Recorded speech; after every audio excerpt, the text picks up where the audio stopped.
Εγώ να θυμίσω πάλι το τηλέφωνο της εκπομπής, τον αριθμό τηλεφώνου, το 212-212-57-60. Θα απαντήσει εκεί, θα απαντάει μέχρι το τέλος της εκπομπής ο Σπύρος Χονδρογιάννης. Θέλω να σας πω ότι σήμερα στην εκπομπή θα ασχοληθούμε με την εικόνα, την ομορφιά, αλλά και θα δούμε πώς η επιστήμη και η τεχνολογία βοηθάει να μπορούμε να βελτιώσουμε την εικόνα μας με τον καλύτερο και ασφαλέστερο τρόπο. Θα είναι λοιπόν κοντά μας ένας διακεκριμένος πλαστικός χειρουργός, ο κύριος Κοτσαμπασάκης, ο οποίος θα μας ενημερώσει για τις τελευταίες τεχνικές που αφορούν στη λιποαναρρόφηση. Ένα θέμα το οποίο αφορά πολλές γυναίκες αλλά και πολλούς άντρες, καθώς η λιποαναρρόφηση δεν αφορά μόνο, όπως πολλοί νομίζετε, τον γυναικείο πληθυσμό, αλλά αφορά και τους άντρες, διότι ας πούμε η γυναικομαστία είναι ένα θέμα το οποίο αφορά ακόμα και εφήβους. Λοιπόν, εγώ θα πάρω εδώ το διάλειμμα για διαφημίσεις, αφού σας πω ότι εάν θέλετε να τηλεφωνήσετε, και εδώ αρχίζει η μεγάλη προσφορά της εκπομπής μας. Σημειώστε παρακαλώ, αφού πάρετε μολύβι και χαρτί, τον αριθμό που θα σας δώσω. Εάν καλέσετε στο 210 72 54 169, 72 54 169 είναι ο διαγωνισμός μας, αρχίζει από τώρα και οι 10 πρώτοι, οι πρώτες που θα τηλεφωνήσετε, μπορείτε δωρεάν να έχετε μία επίσκεψη στον κύριο Κοτσαμπασάκη για να ρωτήσετε και να ενημερωθείτε για ό,τι θέλετε. Γιατί άλλος μπορεί να έχει θέμα λιποαναρρόφησης και άλλος κάποιο άλλο θέμα που να θέλει να ενημερωθεί. Κύριε Κοτσαμπασάκη, σας ευχαριστούμε που είστε κοντά μας. Κυρία Παλετσάκη, θέλω καταρχήν να σας συγχαρώ για την υπέροχη εκπομπή σας. Να είστε καλά. Και να σας πω ότι είμαι ιδιαίτερα ευτυχής που βρίσκομαι απόψε μαζί σας στο στούντιο. Να είστε καλά. Εμείς σας ευχαριστούμε πάρα πολύ, διότι χρειαζόμαστε τις γνώσεις σας, την εμπειρία σας. Θέλω να πω, επειδή είσαστε από τους επιστήμονες εκείνους που δεν εκτίθεστε δημοσίως συχνά, να πω ότι έχετε ένα πάρα πολύ σημαντικό βιογραφικό. Έχετε συμμετάσχει μαζί με κορυφαίους γιατρούς του είδους, δηλαδή έχετε παρακολουθήσει εγχειρήσεις δίπλα στους πλαστικούς χειρουργούς όπως ο περίφημος Ηλούς. Να πω για τον κόσμο, ήταν ο πατέρας της λιποαναρρόφησης και μάλιστα όταν ξεκινούσα εγώ το 90 την καριέρα μου στα μίντια, είχε κάνει μεγάλη εντύπωση ότι ο Ηλούς είχε προκαλέσει τον κόσμο κάνοντας λιποαναρρόφηση στον εαυτό του και είχε κυκλοφορήσει η φωτογραφία του παντού. Λοιπόν, έχετε κάνει 10.000 πλαστικές εγχειρήσεις. Ακριβώς. Έχετε ασχοληθεί πάρα πολύ με την αποκατάσταση τραυμάτων σε παιδιά και ενήλικες. Γι' αυτό και έχετε κάνει μια πολύ σημαντική καριέρα και στο Αγία Σοφία. Και σας έχουμε κοντά μας σήμερα να μας μιλήσετε για τη λιποαναρρόφηση. Ένα θέμα το οποίο φαίνεται ότι απασχολεί περισσότερο τις γυναίκες, αλλά συνήθως βλέπω όλο και περισσότερους άντρες να φλερτάρουν με αυτή την τεχνική.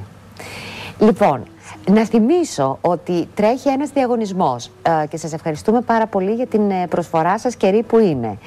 Όσες κυρίες και κύριοι τηλεφωνήσετε στο 210 72 54 169, οι 10 πρώτοι, είναι διαγωνισμός. Θα έχετε την δυνατότητα να επισκεφτείτε τον γιατρό χωρίς να πληρώσετε την επίσκεψη, για να μάθετε, για να πληροφορηθείτε οτιδήποτε νομίζετε ότι χρειάζεστε για να βελτιώσετε την εικόνα σας. Να πω ότι έχετε μία κόρη. Ναι, βεβαίως. Να σας ζήσει. Είναι σημαντικό ότι είστε και πατέρας, διότι νομίζω ότι όταν είναι κανείς γονιός και επιστήμονας, προσεγγίζει διαφορετικά τα θέματα της υγείας. Ακριβώς. Λοιπόν, πάμε στο αγαπημένο θέμα της λιποαναρρόφησης. Να ρωτήσω καταρχήν εγώ, λιποαναρρόφηση, όταν λέμε, τι ακριβώς εννοούμε? Παίρνετε λίπος από μια περιοχή, το οποίο λίπος φεύγει και δεν ξανάρχεται ποτέ? Η λιποαναρρόφηση, κυρία Παλετσάκη, είναι μια εκλεκτική επέμβαση. Ναι. Στοχεύει στην αφαίρεση λίπους από συγκεκριμένες εντοπισμένες περιοχές, προκειμένου να ομαλοποιηθεί το περίγραμμα του σώματος. Το λίπος που αφαιρούμε δεν δεν συγκεντρώνεται ξανά. Το αποτέλεσμα είναι μόνιμο και αμετάκλητο. Άρα, όταν μια κυρία ή ένας κύριος κάνει λιποαναρρόφηση, αυτό το λίπος μετά δεν θα δημιουργηθεί ποτέ ξανά στο ίδιο σημείο. Όχι ποτέ. Γιατί αυτό? Διότι αφαιρούνται λιποκύτταρα τα οποία δεν ξαναγεννούνται. Τα λιποκύτταρα, όπως ξέρετε, δεν έχουν τη δυνατότητα διαίρεσης. Δεν το ήξερα. Δεν μπορούν να πολλαπλασιαστούν. Ναι. Επομένως, από τη στιγμή που αφαιρούμε μια ποσότητα λιποκυτάρων, δεν αντικαθίσταται. Τα παραμένοντα λιποκύτταρα μπορεί να διονγκωθούν, αλλά μέχρι σε ενός σημείου. Επομένως, εάν μια γυναίκα υποβληθεί σε λιποαναρρόφηση και στη συνέχεια πάρει 20-30 κιλά, ας πούμε, αυτά θα διασκορπιστούν ομοιόμορφα στο υπόλοιπο σώμα. Δεν θα συγκεντρωθούν ξανά στο ίδιο σημείο. Εδώ μου καταρρίπτεται και έναν ακόμη μύθο. Και είναι πολύ χρήσιμο να το μάθει το κοινό. Ότι όταν αναφερόμαστε στη λιποαναρρόφηση, δεν θεωρούμε ότι όποιος χάσει βάρος, το χάνει βάρος μονίμως. Χάνει λίπος από το συγκεκριμένο σημείο. Εάν φάει, θα παχύνει, απλώς το λίπος θα πάει αλλού. Ακριβώς. Εάν πάρουμε βάρος, αυτό κάπου θα πάει. Απλώς θα διασκορπιστεί ομοιόμορφα στο σώμα. Θα είμαστε δηλαδή άτομα παχουλά, αλλά χωρίς ψωμάκια, χωρίς προεξοχές. Οι γυναίκες, πιο ομαλό περίγραμμα. Είπατε ψωμάκια. Ναι. Οι γυναίκες, γιατί είπατε τώρα τη λέξη που βασανίζει και που καίει το 99,999 του γυναικείου πληθυσμού. Αυτό, η ιστορία με τα ψωμάκια έχει να κάνει με τις ορμόνες, με την κατασκευή τη δική μας εδώ στην Ελλάδα. Γιατί οι περισσότερες γυναίκες έχουν πρόβλημα εκεί και αυτό φεύγει μόνο με λιποαναρρόφηση? Είναι ένα σύνθετο πρόβλημα, κυρία Παλετζάκη. Είναι ορμονικοί οι λόγοι, είναι κληρονομικότητα. Φαίνεται ότι οι μεσογειακές χώρες έχουμε μια ευξημένη κληρονομικότητα σε αυτό το τομέα. Είναι και θέμα διατροφής, διάφοροι παράγοντες παίζουν ρόλο. Εδώ υπάρχουν, επειδή έχουμε δώσει και τον αριθμό τηλεφώνου της εκπομπής και μου λέει τώρα ο Σπύρος ότι υπάρχουν κυρίες οι οποίες ρωτάνε το εξής. Μαζί με την λιποαναρρόφηση φεύγει και η κυταρίτιδα, δηλαδή το λίπος που αφαιρείται πάβει να δίνει μετά και την εικόνα του φλοιού πορτοκαλιού του σώματος? Αφαιρείται και η κυταρίτιδα ή όχι? Η λιποαναρρόφηση δεν είναι μέθοδος θεραπείας της κυταρίτιδας. Συνήθως όμως παρατηρούμε μια βελτίωση άλλοτε άλλου βαθμού μετά από λιποαναρρόφηση. Δεν είναι όμως, βελτιώνεται. Βελτιώνεται, αλλά δεν είναι μέθοδος ριζικής θεραπείας της κυταρίτιδας. Πείτε μου κάτι, μια κυρία για να πάει σε αυτή την ιστορία, για να μπει στην φάση της λιποαναρρόφησης, παίζει ρόλο σε ποια ηλικία είναι? Δηλαδή μπορεί να επέμβεται το ίδιο εύκολα σε ένα κορίτσι 18 χρονών και το ίδιο σε μια κυρία που είναι 60 χρονών? Όχι βέβαια. Όσο πιο νωρίς γίνεται η λιποαναρρόφηση, όσο σε νεαρότερη ηλικία, τόσο το αποτέλεσμα είναι καλύτερο. Και ο λόγος είναι ότι το δέρμα στις μικρές ηλικίες έχει την ελαστικότητά του και ακολουθεί την αφαίρεση του λίπους. Αντίθετα σε μια γυναίκα η οποία έχει περάσει τα 60 και υπάρχει μια χαλάρωση στο δέρμα, αυτό δεν θα επανέλθει, δεν θα επανέλθει στη σωστή του θέση. Με αποτέλεσμα να έχουμε πιθανώς ανομαλία στο περίγραμμα του σώματος και, εν πάση περιπτώσει, μειωμένο το τελικό αποτέλεσμα. Κύριε Κουτσαμπασάκη, έχετε πάρα πολλά χρόνια στην ιατρική, έτσι? Όχι, εγώ το είπα για καλό. Ναι, είσαστε πολύ έμπειρος. Γιατί μου λέγατε και πριν μπούμε μέσα στην εκπομπή ότι κάποτε, όταν ήσασταν στην ειδικότητα, σας λέγανε, απευθυνόντουσαν πόσο, λέμε, αυτό είναι γιατρουδάκι και τι να μου πει εμένα. Αυτή την εντύπωση έχουμε. Θέλω να μου πείτε λοιπόν μέσα από αυτή την εμπειρία σας, οι γυναίκες που έρχονται σε εσάς, σε τι φάση της ζωής τους είναι? Έρχεται μια γυναίκα πριν το γάμο, πριν βρει σύντροφο, όταν χωρίζει?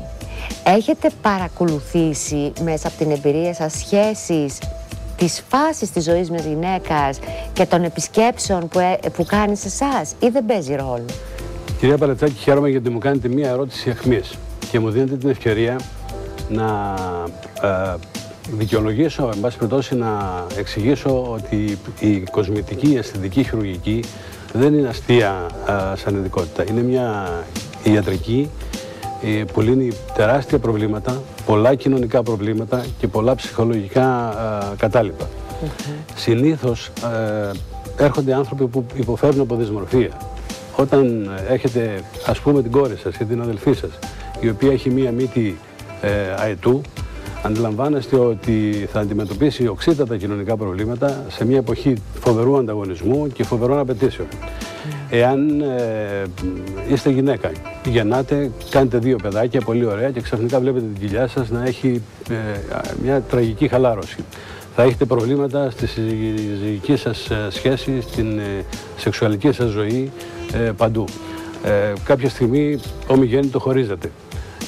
Θα θέλατε ίσως να ξαναφτιάξετε τη ζωή σας. Με μια κοιλιά όμως τέτοια και με ένα στήθος πεσμένο μέχρι τον ομφαλό, θα έχετε προβλήματα.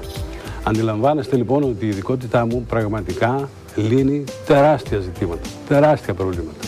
Ας λένε ορισμένοι ότι είναι μια ειδικότητα η οποία ασχολείται με την ομορφιά και το λένε έτσι. Εγώ συμφωνώ απολύτως ότι σε καιρούς που ζούμε έχουμε ανάγκη να συζητάμε για την ομορφιά, γιατί συνεχώς έχουμε κατακλειστεί από μαύρες ειδήσεις, από ειδήσεις πόνου και θλίψης.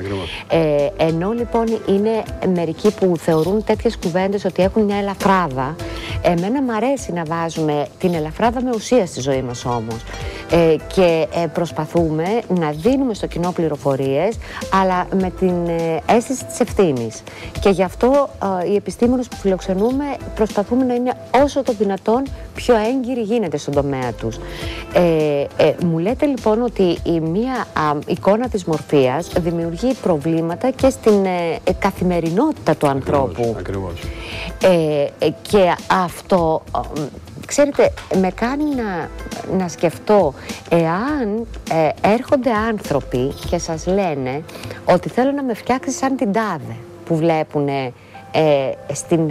στην τηλεόραση ή στο κινηματογράφο. Δηλαδή θεωρείτε ότι η εικόνα που προκύπτει από τα πρότυπα της τηλεόρασης ή του κινηματογράφου μπορεί να γίνει αιμονική σε κάποιους και να σας ζητήσουν να τους κάνετε σαν και την τάδε? Σας έχουν τύχει τέτοιες περιπτώσεις? Το βλέπουμε αυτό, το βλέπουμε συχνά. Είτε το μας αρέσει είτε όχι, η τηλεόραση επηρεάζει το κοινωνικό σύνολο, επηρεάζει το γούστο μας, επηρεάζει τα πάντα, τις συνήθειές μας κτλ.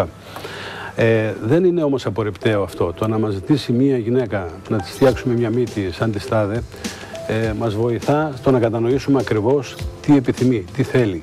Ξέρετε, στη ειδικότητά μας έχει τεράστια σημασία να συνειδηθούμε καλά με τον άνθρωπο που θέλει να υποβληθεί σε μια επέμβαση. Να δούμε καλά τι θέλει.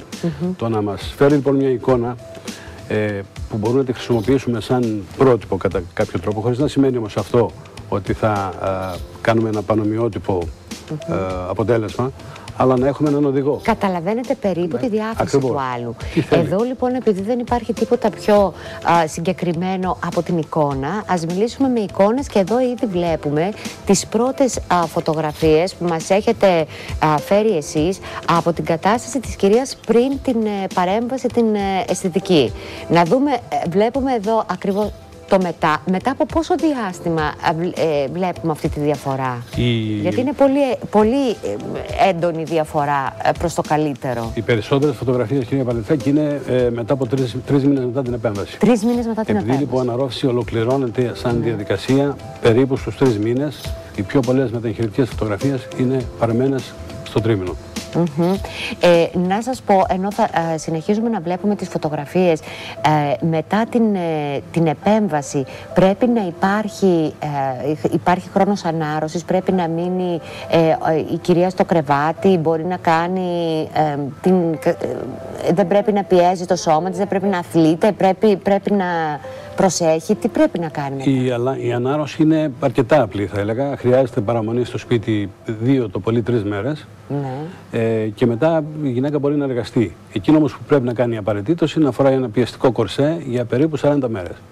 Και βέβαια να αποφύγει ακραίες δραστηριότητες του τύπου ψώνια στην αγορά πολλές ώρες. Τα ψώνια στην αγορά θεωρείται ακραία δραστηριότητα? Ούτως ή άλλως στην εποχή μας είναι βλαπτική δραστηριότητα. Με στα άκρα ζω. Τι λέτε? Μ' άρεσε ο τρόπος που το διατυπώσατε. Ακραίες δραστηριότητες. Έχετε δίκιο. Έτσι. Έχετε πάρα πολύ δίκιο. Κανένας δεν καταλαβαίνει πόσο κουραστικό είναι να παίρνεις σακούλες. Δηλαδή, αυτές οι σακούλες από το σούπερ μάρκετ που ανεβαίνεις, που το καρότσι είναι στην ανηφόρα, που τις έρνεις, αυτό δεν γίνεται όταν έχεις κάνει τέτοια επέμβαση. Προσωπικά το θεωρώ έτσι, γιατί ειλικρινά όσες φορές έχω πάει στο σούπερ μάρκετ με τη γυναίκα μου, υποφέρω και διαμαρτύρομαι. Οπότε. Σας ευχαριστούμε πάρα πολύ που το λέτε και το επισημαίνετε. Πάντως οι διαφορές είναι πολύ μεγάλες. Δηλαδή η εικόνα των σωμάτων πριν και μετά δεν έχουν καμία σχέση. Οι άνθρωποι πώς νιώθουν μετά, πώς το εκφράζουν αυτό, πόσο αλλάζει τη ζωή τους. Υπέροχα. Θέλω όμως πριν να τονίσω κάτι. Έχω, αν θέλετε, ένα πάθος, επιτρέψτε μου τον όρο, με το φυσικό αποτέλεσμα. Μάλιστα. Δεν θέλω ακραίες μορφές, δηλαδή όταν κάνω ένα lifting για παράδειγμα δεν θέλω να είναι ιδιαίτερα τραβηγμένο το πρόσωπο, θέλω να φαίνεται πιο φυσικό. Αν δείτε και εδώ, αν προσέξετε και εδώ, το αποτέλεσμα φαίνεται φυσικό. Μπορεί να υπάρχει λίγη καμπύλη σε ορισμένα σημεία. Αυτό όμως δίνει τη φυσικότητα που πραγματικά μου αρέσει πάρα πολύ. Να σας ρωτήσω κάτι. Εδώ υπάρχει, στις φωτογραφίες που βλέπουμε, υπάρχει μόνο λιποαναρρόφηση ή υπάρχει και κάποια άλλη μέθοδος? Όχι, αμιγώς λιποαναρρόφηση. Αμιγώς λιποαναρρόφηση. Είναι πάντως πολύ εντυπωσιακό το αποτέλεσμα. Γιατί φανταζόμουν ότι πρέπει να γίνει μια άλλη μέθοδος επίσης, που είναι η κοιλιοκλιπτική, που σηκώνεται εντός εισαγωγικών το δέρμα σε επιφάνειες που έχουν χαλαρώσει, ή δεν έχει συμβεί εδώ αυτό? Ακούστε, όχι, είναι άλλη τεχνική τελείως. Η λιποαναρρόφηση είναι, το λέει και η λέξη, αναρρόφηση λίπους από μια μικροσκοπική τομή κάτω από το δέρμα, χωρίς να αφαιρείται δέρμα. Η κοιλιοπλαστική ανήκει σε μια άλλη ομάδα επεμβάσεων, όπου αφαιρούμε δέρμα με το υποκείμενο λίπος. Δηλαδή, όπως είναι ένα κομμάτι δέρμα με το λίπος που έχει από κάτω. Είναι τελείως άλλη νοοτροπία, άλλη τεχνική. Μάλιστα. Άρα εδώ βλέπουμε για αναρρόφηση λίπους μόνο. Μόνο αναπορρόφηση λίπους. Ακριβώς. Θέλω να επιμείνω σε κάτι το οποίο το μαθαίνουμε αρκετά έντονα από τα πρώτα μας χρόνια στην εφηβεία. Ότι μπορεί ένα σώμα να φτιάξει μια γυμναστική.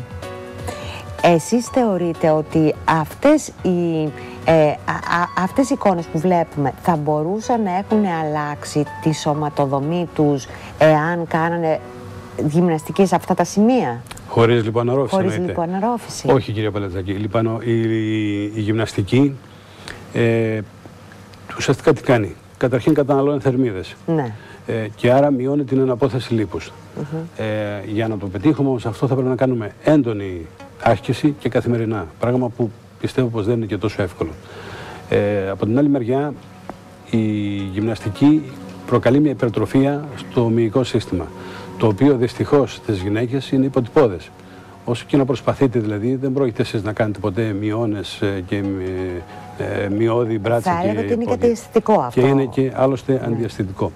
Συνεπώς η γυμναστική είναι καλή, δεν το συζητούμε, αυτό είναι δεδομένο, αλλά χρειάζεται μια προσοχή. Θα έλεγα ότι ορισμένα είδη γυμναστικής βοηθούν το γυναικείο σώμα.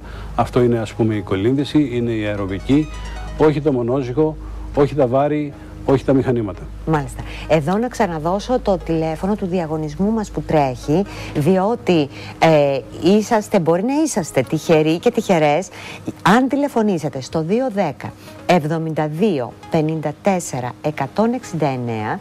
Μπορείτε να επισκεφτείτε χωρίς καμία υποχρέωση οικονομική τον γιατρό μας που φιλοξενούμε σήμερα, για να ρωτήσετε οτιδήποτε αφορά τη βελτίωση της εικόνας σας. 10 τυχεροί και 10 τυχερές που θα τηλεφωνήσετε στο 210 72 54 169. Βεβαίως. Το έχω πάντα στο μυαλό μου, επειδή έχω διαβάσει. Πονάει αυτό το πράγμα επειδή έχω δει περίπου πώς το κάνουνε?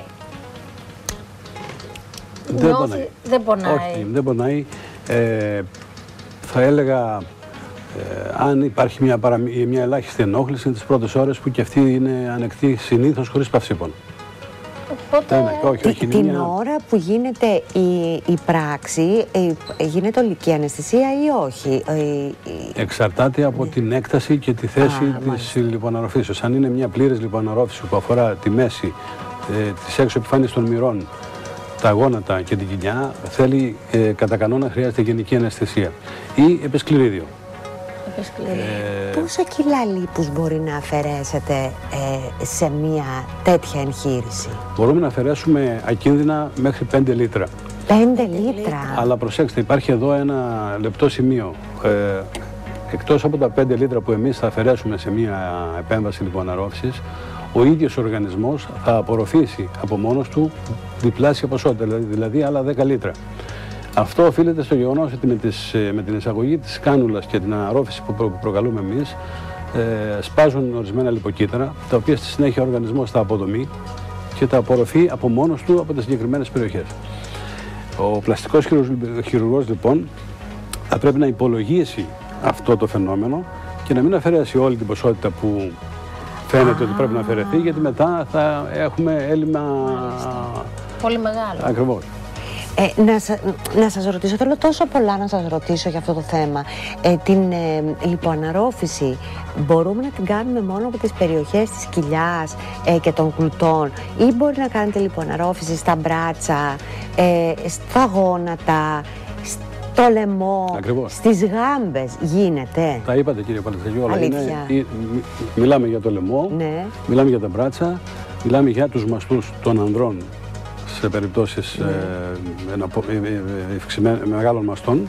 Μεγαλομαστία στους άντρες. Ακριβώς. Και κοιλιά με τους... Κοιλιά, στα πλάγια της κοιλιάς έχουμε πάρα πολύ συχνά πρόβλημα. Έξω επιφάνεια των μυρών, έσω επιφάνεια των μυρών μερικές φορές, έσω επιφάνεια των γονάτων και μερικές φορές στις κνήμες, στις γάμπες.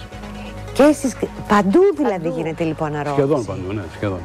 Μάλιστα. Ζαχαρία, κάτι ήθελες να ρωτήσεις? Εγώ ήθελα να ρωτήσω τον κύριο Κοτζαμπασάκη εάν κάποιο από αυτά τα σημεία που μόλις ανέφερε έχει μεγαλύτερη, έτσι είναι πιο επώδυνο ώστε να διορθωθούν, δηλαδή και πιο επικίνδυνο θα λέγαμε, γιατί σε πολλές περιπτώσεις μπορεί κάποια από τα ζωτικά όργανα π.χ. του ανθρώπινου σώματος να επηρεάζονται.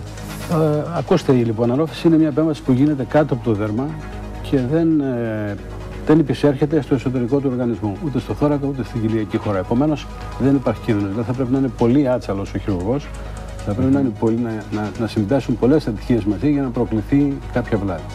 Θα πρέπει επίσης να σας πω κάτι, ότι οι χειρουργοί γνωρίζουμε σε κάθε χιλιοστό του οργανισμού από κάτω τι υπάρχει. Αλίμονα να το γνωρίζουμε. Επομένως, θα έλεγα απόλυτα ότι υπάρχει απόλυτη ασφάλεια. Αυτό, ναι, ξέρετε, αυτό που λέτε, κύριε Κοτζαμπασάκη, και που ρώτησε ο Ζαχαρίας, εσείς το θεωρείτε αυτονόητο, αλλά επειδή τίποτα πια δεν είναι αυτονόητο, γι' αυτό επαναλαμβάνουμε κάποιες οδηγίες για τον κόσμο, όπως ότι τέτοιου είδους παρεμβάσεις και επεμβάσεις πρέπει να γίνονται από χειρουργούς και μάλιστα πλαστικούς χειρουργούς.